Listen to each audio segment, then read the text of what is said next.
Mesdames, Messieurs, bonjour. Je vous propose que nous commencions par une expérience de pensée.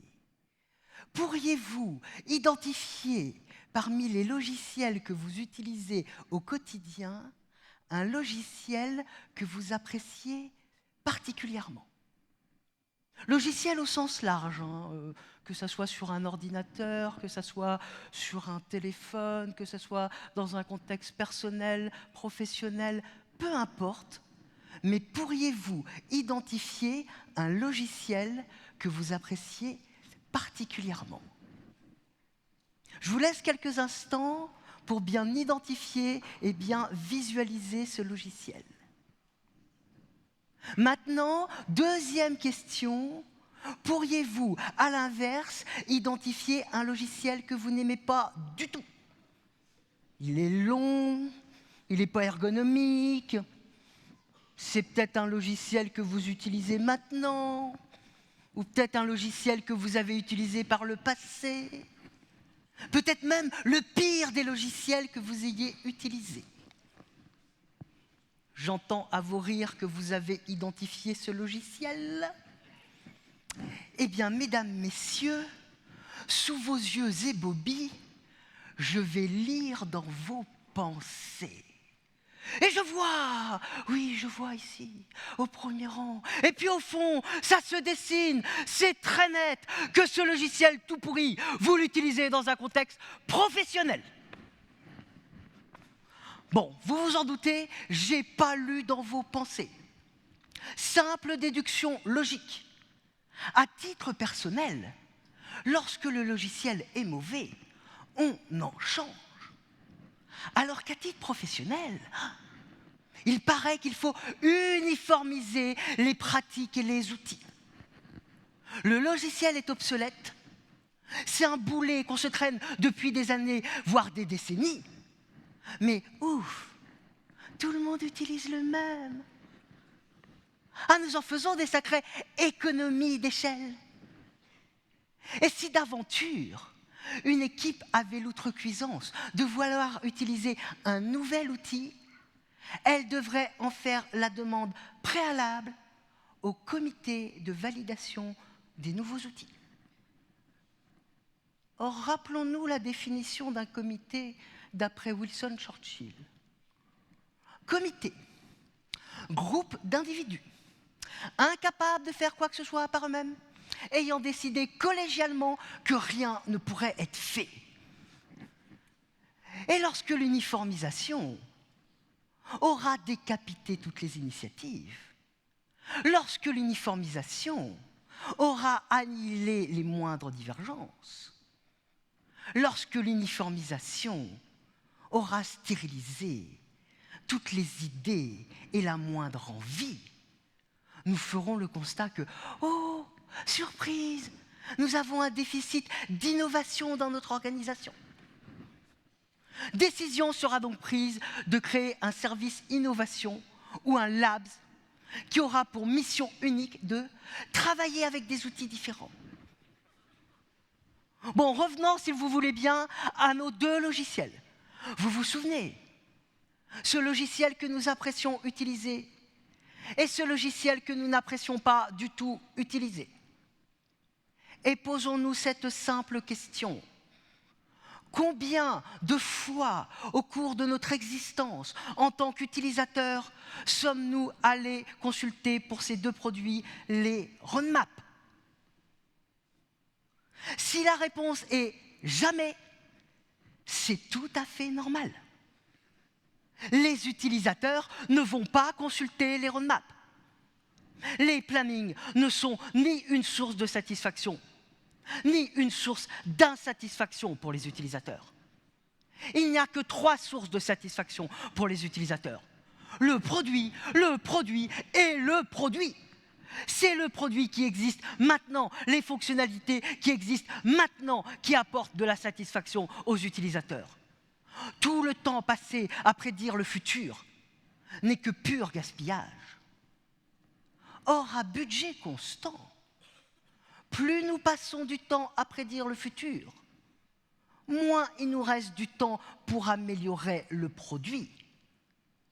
Nous pourrions même nous demander si toutes les réunions de planification, si tout le temps consacré à élaborer des documents avec des projections ne serait pas que des trahisons vis-à-vis de nos utilisateurs. Mais c'est là une question qui sera sans réponse.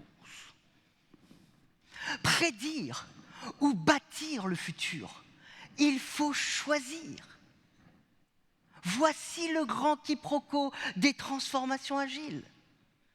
À l'origine, l'agilité, c'était plus de simplicité, plus de légèreté, moins de bureaucratie, des échanges directs entre les développeurs et les utilisateurs, des mises à jour fréquentes afin d'accroître notre capacité d'adaptation.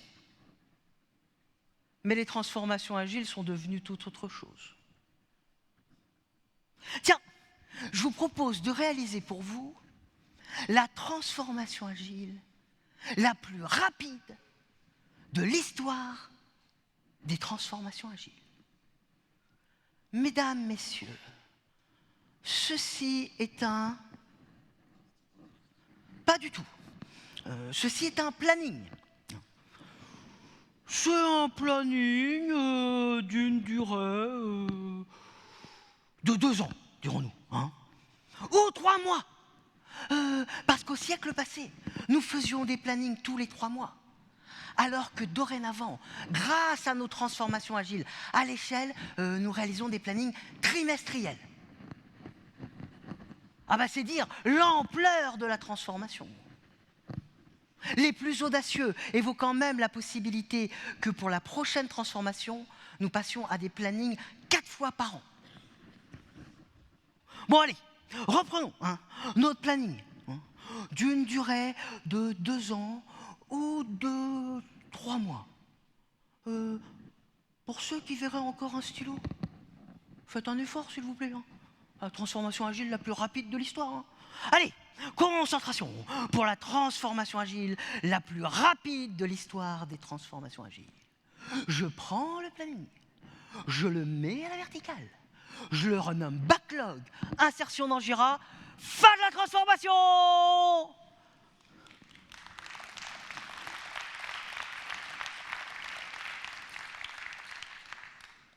Mais bien sûr que non. Si nous avons des dates de démarrage dans nos backlogs, ce ne sont pas des backlogs. Si nous avons des jalons dans nos backlogs, ce ne sont pas des backlogs. Ce sont tout au plus des plannings verticaux. Et j'ose espérer qu'une transformation agile soit un peu plus riche qu'une simple rotation orthogonale. Mais quelle est donc la différence entre un planning et un backlog? Alors, le planning, c'est la liste de tout ce que nous sommes sûrs de ne pas faire aujourd'hui. Oui, d'accord, mais ces prochaines semaines, ces prochains mois, à ce moment-là, le planning, il sera caduc. Le planning, c'est un amas d'informations qui sont parfaitement inutiles aujourd'hui et qui seront fausses à partir de demain. Et en notre fort intérieur, nous savons tous que les plannings sont faux, mais nous ne percevons aucune alternative, aucune échappatoire. Toute planification est une résignation collective. Face à l'incertitude, le planning, c'est un imaginaire qui rassure. Le planning, c'est un doudou organisationnel. Mais le backlog, me direz-vous, n'est-ce pas la liste des tâches par ordre décroissant d'importance? Si, tout à fait. Donc c'est bien aussi une projection du futur? Absolument pas. Pourquoi? Parce que si ton œil était plus aigu, tu verrais tout en mouvement. Nietzsche. Si ton œil était plus aigu, tu verrais tout en mouvement. La vérité du backlog est éphémère. La vérité du backlog est tellement éphémère qu'elle est devenue une contre-vérité le temps d'avoir prononcé cette phrase. Le backlog n'est en rien une projection du futur. Le backlog nous indique uniquement ce que nous devons faire maintenant. Oui, mais demain. Ne vous inquiétez donc pas du lendemain, car le lendemain aura soin de lui-même. C'est pas de moi, hein. C'est un orateur qui a eu un certain succès. Vous en avez peut-être entendu parler. Un certain Jésus de Nazareth. Évangile selon Matthieu. Ne vous inquiétez donc pas du lendemain, car le lendemain aura soin de lui-même. Car si aujourd'hui, le backlog nous dit ce qu'il faut faire maintenant, eh bien demain, le backlog de demain nous dira ce qu'il faut faire maintenant. Et dans un an, le backlog de dans un an nous dira ce qu'il faut faire maintenant. Mais sans planning, nous sommes aveugles. Sans planning, nous sommes dans l'incertitude. Les organisations s'appuyant sur des plannings sont elles aussi dans l'incertitude. C'est juste qu'elles ne le savent pas. Elles sont ignorantes de leur ignorance. Reste une épineuse question. Comment agir dans l'incertitude? Parce que oui, si nous passons d'approches prédictives à des approches adaptatives, il va falloir réinventer comment est-ce que nous décidons, comment est-ce que nous communiquons, comment est-ce que nous vendons, comment est-ce que nous contractualisons, comment est-ce que nous établissons un budget. La transformation agile est à ce prix. Et comme ce n'est pas en une petite demi-heure qu'on va pouvoir tout voir, je vous propose que nous nous focalisions sur la priorisation. Comment, traditionnellement, faisons-nous pour prioriser? Eh bien, on va s'appuyer sur la rationalité d'un calcul, le calcul de retour sur investissement. C'est-à-dire que nous allons diviser les gains par les coûts. Pour être tout à fait précis, nous allons diviser une estimation des gains par une estimation des coûts. Or, dans le développement logiciel, une estimation fiable, ce n'est pas une estimation où la marge d'erreur est de 2-3%, non. Dans le développement logiciel, une estimation est fiable lorsque la marge d'erreur est de l'ordre de 100%. On avait prévu que ça prendrait 4 jours, ça prend 8 jours. C'était fiable comme estimation. Hein. Du coup, qu'est-ce qu'une estimation ordinaire dans nos métiers? C'est une estimation où la marge d'erreur est largement supérieure à 100%. On avait prévu 12 millions d'euros sur le projet. In fine, il aura coûté 38 millions d'euros. Un peu plus de 200% de marge d'erreur. Estimation ordinaire. Sur le sujet, nous avions provisionné 2000 jours. In fine, nous avons cramé 80 000 jours. Un peu plus de 4000% de marge d'erreur. Estimation ordinaire. Et si les coûts sont imprédictibles, les gains le sont tout autant. Avoir la prétention de prédire les gains implique avoir la prétention de prédire l'accueil que les utilisateurs feront à nos différentes mises à jour. Or, force est de reconnaître que c'est toujours une surprise. Parfois, c'est un immense succès. Parfois, ça fait flop. Parfois, on a la moitié des utilisateurs qui adorent et l'autre moitié qui détestent. Parfois, les utilisateurs vont détourner l'usage d'une fonctionnalité pour en faire quelque chose d'absolument génial que personne n'avait anticipé. Dans le développement logiciel, tant les coûts que les gains sont imprédictibles. Et donc, quand nous calculons notre retour sur investissement, nous allons diviser une estimation des gains fantaisistes par une estimation des coûts fantasques. et nous obtenons un retour sur investissement parfaitement, complètement, totalement farfelu. Et ensuite, me demandez-vous, eh bien ensuite on va faire la même chose pour la deuxième fonctionnalité. Estimation des gains fantaisistes par estimation des coûts fantasques égale retour sur investissement farfelu.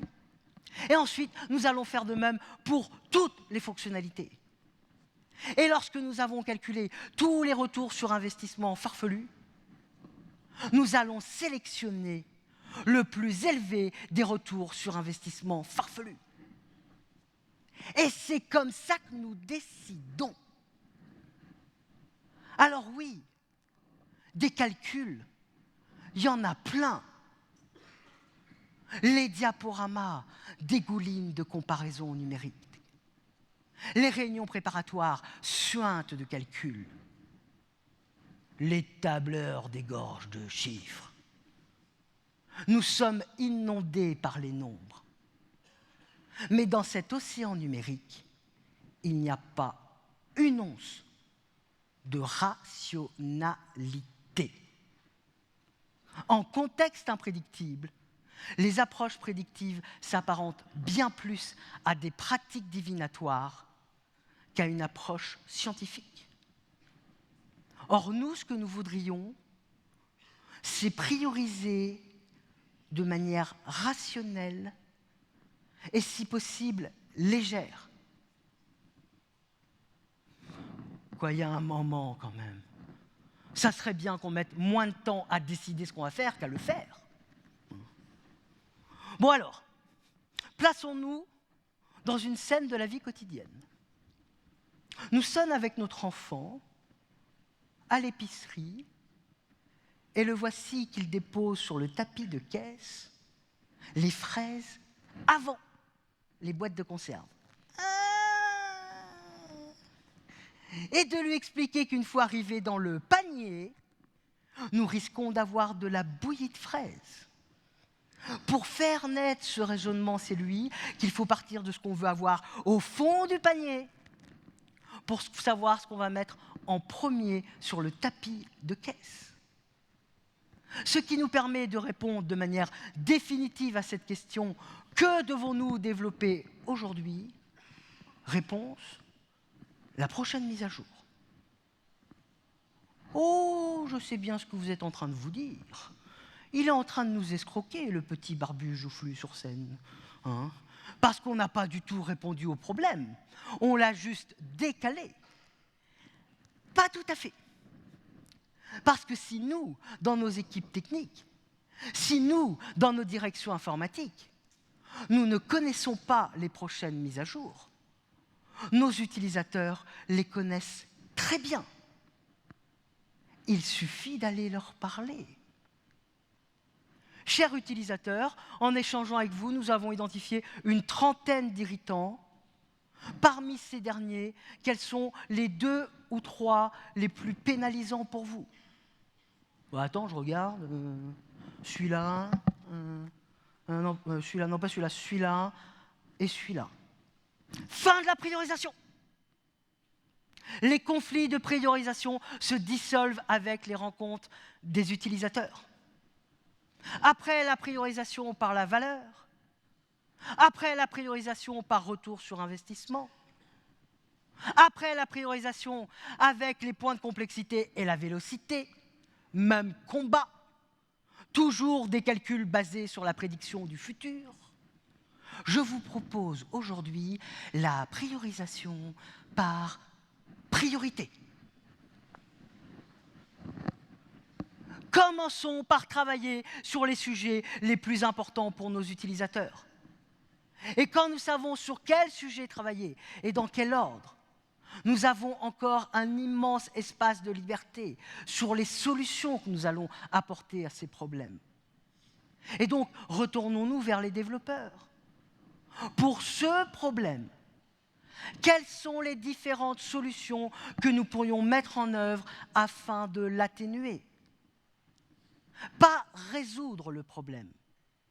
La perfection n'étant pas de ce monde, vouloir résoudre complètement ou parfaitement un problème, c'est la promesse d'un délai qui va tendre vers l'infini avant sa mise en œuvre. Donc nous ne cherchons pas à résoudre les problèmes. Nous cherchons uniquement à l'atténuer. Et lorsque les développeurs ont exprimé toutes les idées qu'ils voyaient pour atténuer les problèmes, nous mettons en œuvre une des plus simples. Très concrètement, nous voyons nos utilisateurs le matin. À 14h, on se pose la question sur les solutions. À 14h30, on commence à coder. Le lendemain ou le surlendemain, il y a une première atténuation de livret. L'agilité devrait nous amener par là. Les solutions simples sont particulièrement élégantes parce que les solutions simples sont peu onéreuses. Les solutions simples sont peu risquées. Et puis les solutions simples sont rapides à mettre en œuvre. Et nous voulons aider rapidement nos utilisateurs. Et puis nous voulons avoir rapidement leur retour afin de confirmer ou d'infirmer que nous allons dans la bonne direction. Ça veut dire que nous allons agir pour apprendre, agir pour découvrir. Et si nous agissons pour apprendre, ça s'oppose à quoi? Ça s'oppose au fait de réfléchir afin de ne pas agir. Alors ça, dans nos organisations, on maîtrise, on pratique intensivement la réflexion ayant pour but de ne pas agir. D'ailleurs, à un moment, on l'a tellement pratiquée qu'on a été obligé de la nommer, et on appelle ça faire une étude. Donc on ne sait pas si on va faire A ou B, donc on va faire une étude qui dure 1 an, et au bout d'1 an, oh surprise, nous n'avons toujours pas de certitude, et donc la préconisation de l'étude, c'est de refaire une autre étude. Or, nous allons agir pour apprendre. Et si nous agissons pour apprendre, cela a un nom, cela s'appelle une itération. Dès que tu avances sur le chemin apparaît. Jalal Hundin Rumi. Dès que tu avances sur le chemin apparaît. Dès que nous livrons des fonctionnalités à nos utilisateurs, les retours de ceux-ci vont nous guider sur ce que nous devons faire maintenant. Mais si nous voulons être extrêmement performants, il faudrait que nous soyons constamment orientés vers nos utilisateurs. Il faudrait que nous y pensions tous les jours, toutes les heures, que toutes nos actions, que toutes nos intentions tendent vers les utilisateurs. Or, si nous pensons constamment à nos utilisateurs au point de toujours vouloir les aider, cela a un nom, cela s'appelle l'empathie. C'est l'empathie qui va faire que nous allons toujours travailler sur les sujets les plus importants.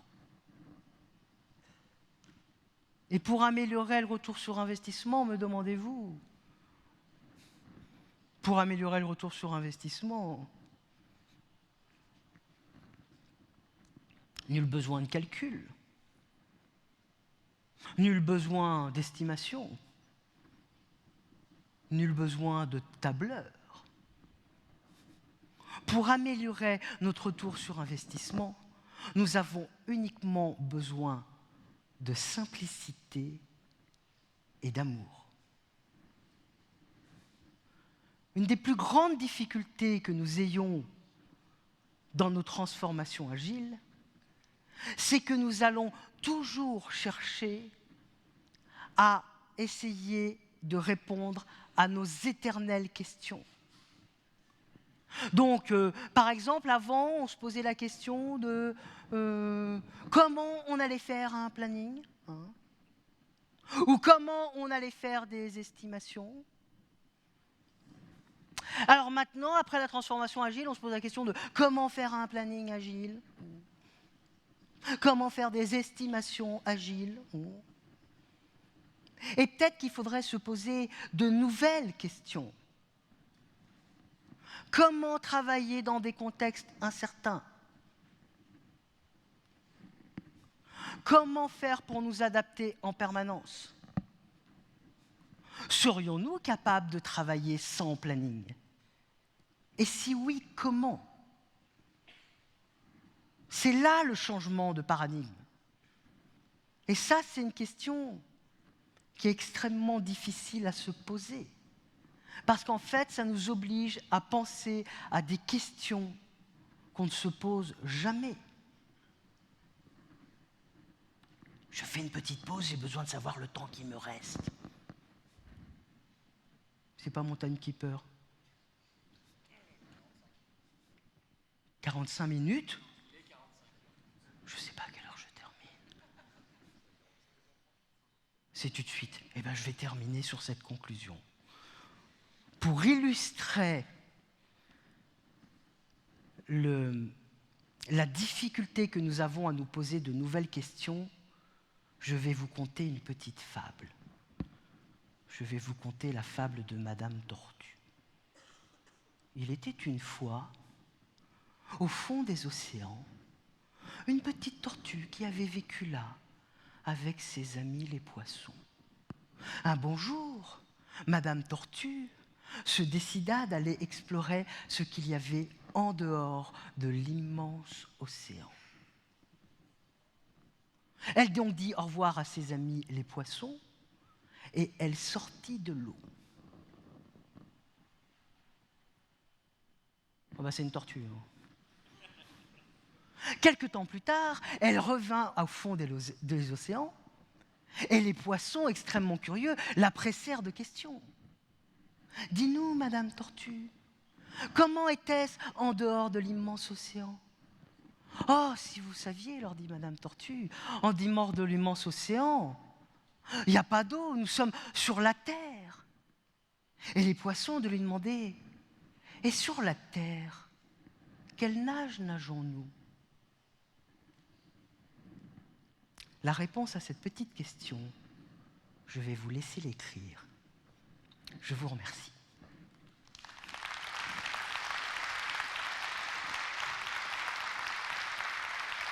Je vous